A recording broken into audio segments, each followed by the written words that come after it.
Hey guys, in this video, I will show you how to fix product activation failed Microsoft Word. Alright, so let's begin. If you're dealing with this issue, follow these steps carefully to resolve it. Start by closing Microsoft Word completely. Once that's done, open File Explorer and navigate to your local disk C. Inside, you'll find two main folders, Program Files and Program Files x86.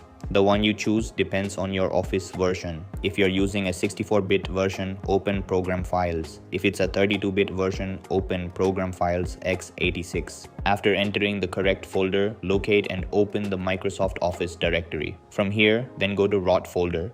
Then go into the Office 16 folder or the equivalent version for your installation. Within this folder, look for a file named OSPP rearm. Once you find it, right-click on the file and select Run as administrator. A command prompt window will briefly appear and then close. Repeat this process a total of 3 times. Running it multiple times helps reset the activation status and usually resolves the issue. After completing these steps, go back to the search bar and open Microsoft Word again. This time, the activation prompt should no longer appear and you should be able to use Word without the error message. And that's it.